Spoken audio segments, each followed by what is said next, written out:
It began with a smirk. A congresswoman leaned back in her chair, laughter spilling out across the chamber, her allies joining in as though the joke had already been written. Kennedy was meant to shrink under the sound of their mockery, reduced to a punchline in a room that thrives on spectacle. But he didn't shrink. He leaned forward, his voice steady, his words sharp. And with one comeback, one sentence so precise it cut through the noise, the laughter stopped cold. The chamber fell into silence. Stay with us. And if you haven't yet, hit subscribe, because what Kennedy said next turned ridicule into reckoning. The hearing room was supposed to be procedural. Rows of chairs, nameplates lined neatly across polished wood, microphones angled toward witnesses. Cameras lined the back wall, their red lights glowing, ready to capture every exchange. On this day, the topic seemed mundane to outsiders, a committee review on federal oversight. But inside the room, everyone knew it was theater, and Kennedy was the target. Representative Alexandria Ocasio-Cortez sat poised, leaning back in her chair, her expression already amused before Kennedy spoke a word. Her allies around her mirrored the posture, pens ready, smiles tight, prepared to treat his argument as comic relief. The chairman gavelled the session into order. Kennedy adjusted his microphone, unfolded a single sheet of notes, and began to speak. His voice carried the even tone of someone who had walked into hostile territory before.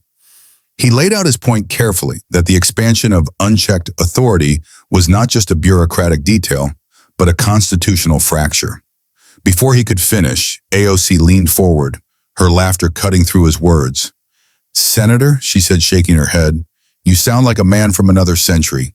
Do you even realize how ridiculous that sounds in 2025? The panel erupted in chuckles. One member whispered something to another, both of them grinning. The cameras caught it all. The laughter rolling across the dais, Kennedy sitting in the middle of it, seemingly outnumbered. But Kennedy didn't flinch. He let the laughter crest, then fall. He straightened his notes, adjusted his glasses, and when the room quieted just enough, he leaned into the microphone. "Congresswoman," he said evenly, "if defending the Constitution makes me sound like I'm from another century, then maybe that tells us more about this century than it does about me." The room froze. The laughter cut off mid-breath. AOC's smirk faltered for the first time. The comeback wasn't loud. It wasn't theatrical, but it was devastating in its precision. The hearing room, designed for control, now felt unsettled. The gallery of reporters scribbled faster, sensing the shift. The panel, once smirking, sat quieter. And Kennedy, calm as ever, waited. Not for applause, not for acknowledgement, but for the silence itself to prove the point. The laughter had stopped, but now the fire began. For a beat, the chamber carried only silence. The panelists, who had been grinning moments earlier, sat stiff, their pens hovering above paper but not moving. AOC leaned back in her chair, her smirk faint but stubborn, as though she were determined to reset the room on her terms. She leaned into her microphone, her tone sharp. "Senator, you keep talking about unchecked power like it's the greatest threat of our time. But let's be honest, what you're really afraid of is progress. Isn't it true that your so-called warnings are just fear of change?" It was a line crafted not for Kennedy, but for the cameras, a soundbite meant to echo across evening broadcasts. A few panelists chuckled softly again, trying to revive the earlier rhythm. But Kennedy didn't blink. He leaned forward, hands folded, his eyes steady on hers. His voice dropped lower, calmer. "Congresswoman, progress without principle isn't progress. It's power dressed in costume." The sentence landed. A ripple of stillness passed through the dais. Reporters looked up from their notes, sensing the weight of the line. AOC pressed again, sharper, her words quick. "That's a clever phrase, Senator, but people aren't buying it. The majority in this country wants solutions, not lectures about principle. You can't keep hiding behind the Constitution every time you disagree with policy." Kennedy waited. He let her words hang, then answered with surgical precision. "The Constitution isn't a hiding place, Congresswoman. It's a foundation. And when laughter greets the foundation, it isn't me that looks ridiculous. It's this room." The chamber shifted again. The panelists who had joined AOC's laughter earlier now sat quieter, their eyes darting between her and Kennedy. One tapped a pen nervously, another leaned back in his chair, lips pursed. The imbalance was visible. AOC tried one last push, her voice louder now, as though volume could reclaim momentum. So you're saying this Congress, is mocking the Constitution? Kennedy turned slightly, his gaze sweeping the dais, then returned to her. His reply was calm, almost cold. I don't have to say it, the cameras already showed it. The words cut sharper than any accusation. The very cameras meant to catch Kennedy's embarrassment had instead captured lawmakers laughing at their own sworn oath. The gallery stirred. A reporter whispered, "That's the clip." Another scribbled furiously. Everyone in the room knew what Kennedy had just done. He had turned the laughter into evidence, the ridicule into a record. AOC leaned back, her lips pressed tight. The smirk was gone. Kennedy didn't need his own words. He had hers. He reached calmly into the folder beside him. No theatrics, no stack of binders, just one page folded once, creased from use. He slid it across the desk slowly, the sound of paper on wood carrying louder than the chatter that had filled the chamber minutes before. "Congresswoman," Kennedy said evenly, "you call my warnings fear of change, but perhaps you've forgotten your own." AOC leaned forward, her eyes narrowing. "Excuse me?" Kennedy unfolded the sheet, lifting it just high enough for the cameras to see the seal stamped across the header. It wasn't a conservative op-ed. It wasn't some fringe blog. It was a transcript from her own remarks in a prior committee session. He read the line aloud, his voice crisp. "Unchecked executive power, even in service of popular goals, can set a dangerous precedent." The chamber went still. Reporters froze, their pens halting mid-scribble. AOC's face shifted. The flicker of recognition in her eyes betrayed it before she could speak. "That's not," she began, but Kennedy didn't give her space to finish. He lowered the page slightly, his voice cutting sharper. "Your words, Congresswoman, spoken on record, entered into the transcript. Do you consider them ridiculous too?" The panel turned uneasy. One member shuffled in his chair, another coughed nervously. The laughter that had once filled the room was nowhere to be found. AOC pressed harder, her tone rising. "That was about an entirely different matter. You're cherry-picking my words to fit your—" Kennedy shook his head slightly, never raising his voice. "No, Congresswoman, I'm showing that when unchecked power suited your argument, you warned against it. Today, when it doesn't, you laugh. The Constitution doesn't bend for convenience." The words landed like steel. The contradiction was undeniable. Her past warning mirrored Kennedy's present claim, and the cameras had just captured it in black and white. A reporter in the gallery whispered, "That's the headline." Another nodded, typing furiously. Kennedy quotes AOC's own warning against her. AOC leaned back in her chair, her face tight, her smirk gone entirely. She opened her mouth as if to answer, but no words came quickly enough. The silence filled the gap, heavy, damning. Kennedy placed the page back into his folder, his voice calm, almost cold. "I'm not afraid of change, Congresswoman. I'm afraid of forgetting what even you once admitted, that power without limits is a danger to everyone." The panel sat frozen. No laughter, no smiles, only silence. The room built for laughter started to listen. For a few long seconds, nothing moved. The microphones hummed softly, the cameras held their red lights, and the committee dais, so quick to chuckle minutes ago, sat in an uneasy stillness that felt almost like respect. The chairman glanced down his agenda, but didn't speak. He could feel it too. The center of gravity had slid across the table and settled at Kennedy's hands. AOC leaned back, arms folded tight, posture defiant, but eyes measuring. She was experienced enough to hear what the silence meant. Not agreement, not yet, but doubt. Doubt that her laughter had been the right register for what was now on the record. A member 2 seats down cleared his throat, tentative. "Senator," he said, voice more careful than before, "you're drawing a line between efficiency and constitutional restraint. Surely you admit that government needs tools to move fast in crises? Kennedy didn't pounce. He turned toward the member, the same composure he'd carried since the beginning. Tools aren't the problem, he said. Unsupervised hands are. He let the line breathe, then added, speed without scrutiny becomes habit. Habits become rules. And rules, once entrenched, don't ask permission to stay. Pens scratched. The gallery leaned forward. Even the committee's counsel, who had been stoic all morning, looked up from his binder. The language was not theatrical. It was simple, which made it harder to swat away. AOC tried to reinsert herself. With respect, she said, tone-clipped, you're romanticizing an 18th century framework to stop 21st century realities. The public expects action, not lectures about limits. Kennedy nodded once, as if granting the premise before he dismantled it. They expect honest action, he replied. An honest action doesn't need to hide inside unchecked power. If a policy is worthy, it can withstand the questions that accountability asks. A ripple moved across the dais, small gestures that, in a hearing room, speak louder than speeches. A member uncrossing his arms, another setting her pen down and listening with both hands free. A third, who had laughed earlier, now watching Kennedy without the protective smile.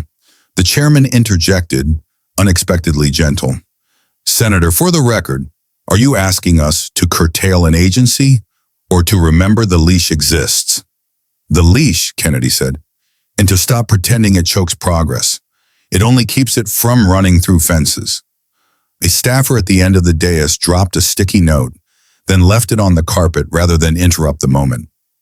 The cameras loved the image, an untidy slip of yellow at the edge of a polished floor, the only messy thing in a room finally tidying its posture. AOC's jaw tightened. You quote me to accuse me of inconsistency, she said, leaning in, trying to harden the edge that the silence had sanded down. But context changes, threats change. The people who suffer without swift action don't have time for your abstractions. Kennedy's voice lowered, and the room leaned with it. Guardrails aren't abstractions. They're the promise made to those very people. That power would not solve their problems by creating bigger ones. He paused. If laughter is our reflex when that promise is read aloud, then we've confused urgency with immunity. A murmur in the press row, not derisive, curious. Reporters looked at one another as if to ask, aloud would be unprofessional. Is this the pivot? The one when the story stops being Kennedy mocked and becomes room stops laughing? A member on AOC's flank tried to rescue. Senator, surely you're not accusing the Congresswoman of bad faith. I'm not accusing anyone, Mr. Kennedy said. I'm reading the oath we all know is engraved on these walls, whether we like it today or not. He gestured, small, respectful, toward the frieze above the chamber doors. If the record shows we laughed at it, the record will outlast the laugh. The chairman's gavel lifted a centimeter, then settled again. He didn't want to break the spell. Another member, one who had said little all day, leaned into his mic. Senator, he asked, what does accountability look like that isn't performative? Because what we're doing now, he glanced down the line where a few faces tightened, often feels like it. Kennedy answered without heat. It looks like hard votes written in plain sentences, sunsets that actually set, reviews that can say no without being defunded for saying it. A beat. And it looks like a hearing where laughter is not our reply when someone reminds us why the leash is there. The counsel at AOC's elbow whispered something. She nodded, eyes on Kennedy. She tried a point of process, small, procedural, to reframe the scene. Mr. Chairman, I move we return to the agenda item and ask the witness to limit general philosophical remarks. But the move landed wrong. It sounded like what it was, an exit door, not an argument. The chairman hesitated, then surprised the room. The witness will finish, briefly. Kennedy didn't take the invitation to soar. He shortened it. The Constitution is not a museum piece, he said. It's a lock. We don't keep it because it's old. We keep it because there are still doors. There it was, the line that the gallery felt before they wrote. AOC went still, and for the first time her allies didn't nod on cue. They were measuring the optics now, the way a campaign measures a poll that doesn't match the morning talking points. A phone buzzed in the second row of the audience. Another, then another. A staffer turned his screen face down and failed to hide the instinct to look again. The room felt it, the faint electric tug of a moment beginning to escape its walls. AOC leaned in once more, but this time the sharpness had softened. Just a shade. Senator, if you strip the flourish, you're saying trust process over passion. I'm saying earn passion with process, Kennedy replied, and stop pretending laughter is a substitute for either.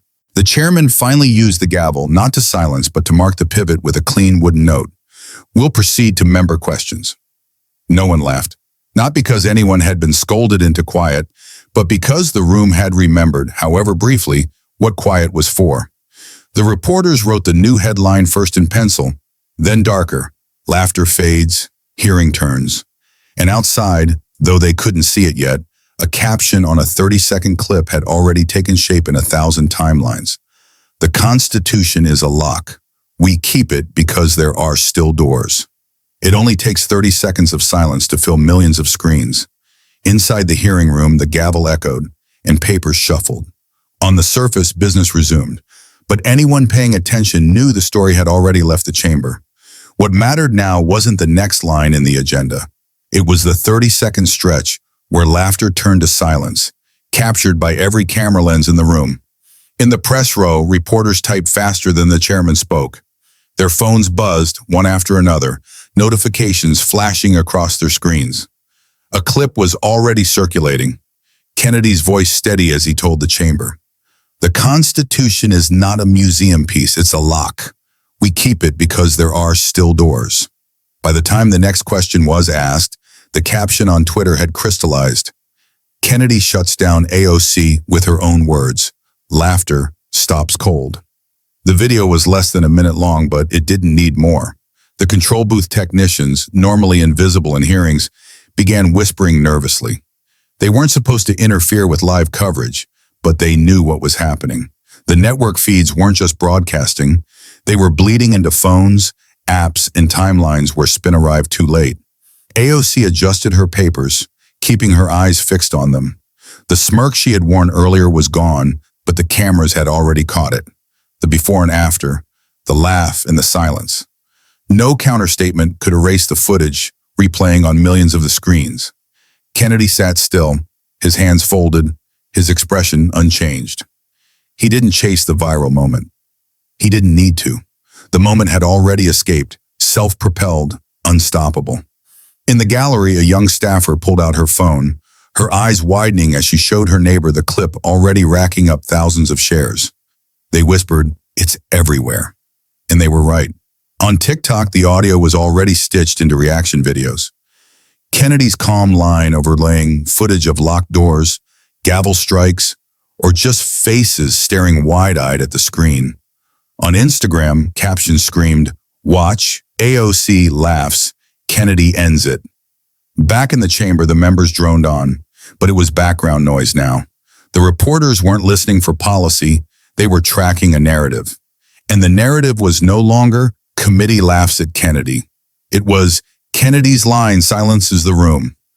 AOC glanced sideways at her allies, searching for a reset, but none of them smiled. They had seen it too. The shift from a moment they thought they owned to a clip they couldn't control. Kennedy leaned slightly back in his chair, his gaze steady. He didn't look triumphant. He didn't have to. The silence was victory enough, and the country had heard it. The chairman tapped the gavel again, but the sound was hollow, drowned by the invisible roar outside. The hearing wasn't the story anymore. The clip was. Sometimes the strongest admission isn't spoken, it's written across a face. By the half-hour mark, the hearing room no longer looked like the same battlefield that had begun with laughter. The panelists who once smirked now sat stiff, their pens resting idly, their eyes downcast. The silence wasn't awkward anymore. It was heavy. It was telling. AOC leaned forward, her chin resting on one hand, flipping through her notes as if to find a counterpunch, hidden in the margins. Her posture was still confident, but the rhythm was gone. Her smirk, which had punctuated every line earlier, had vanished. Every glance toward the cameras betrayed calculation, not control. One committee member who had chuckled loudly during her first jab now avoided Kennedy's eyes entirely. Another shuffled papers just for the sake of movement, his face taut, his shoulders tight. The more they tried to look composed, the more they revealed the weight of what had already happened. In the gallery, the press noticed. Reporters jotted notes not about legislation, but about expressions. Panel subdued after Kennedy quote. Laughter absent after rebuttal. They knew a story when they saw one, and tonight the story wasn't policy, it was posture. Kennedy remained motionless. His hands rested lightly on the table, his eyes calm, his breathing even. He didn't gloat, didn't press. He understood the silence was working harder than any words he could add. AOC finally broke it. Her voice was sharper than before, but the edge sounded forced. Senator Kennedy, do you really believe a single sentence can outweigh the entire weight of progress this committee has worked toward? Kennedy turned toward her slowly. His reply was measured, almost hushed. No, Congresswoman, a single sentence doesn't outweigh progress, but it can expose when progress is just power wearing a smile. The chamber froze again. AOC blinked, her lips pressed thin, her response caught in her throat. A staffer behind her scribbled something on a notepad, but the effort felt frantic, not planned.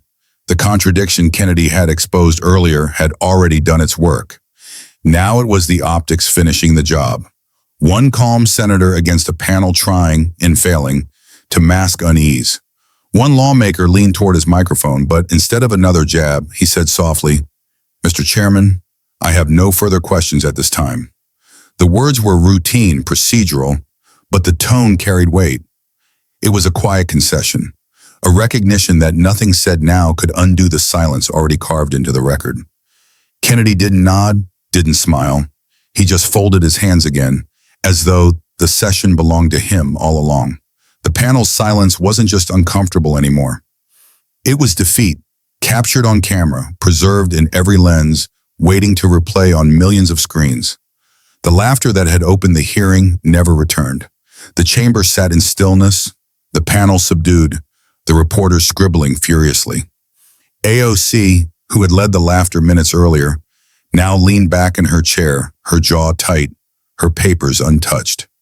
The smirk was gone, replaced with silence. Kennedy adjusted his microphone one final time. He didn't raise his voice. He didn't gesture.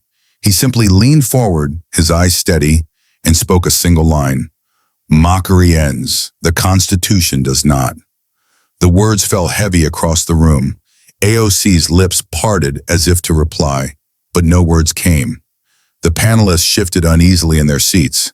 The chairman glanced at his gavel, but didn't strike it. For several long seconds, nothing moved. The cameras captured it all. The silence, the faces, the weight of a duel that had ended without a shout, without a fight. Just one sentence. Kennedy gathered his notes, slid them back into his folder, and leaned back in his chair. He said nothing more. He didn't need to. The silence was louder than anything else that could have followed. The duel was over. The laughter had stopped, and the silence was the victory. Was Kennedy right to shut down AOC's laughter with one comeback? Or did he go too far? Tell me what you think in the comments.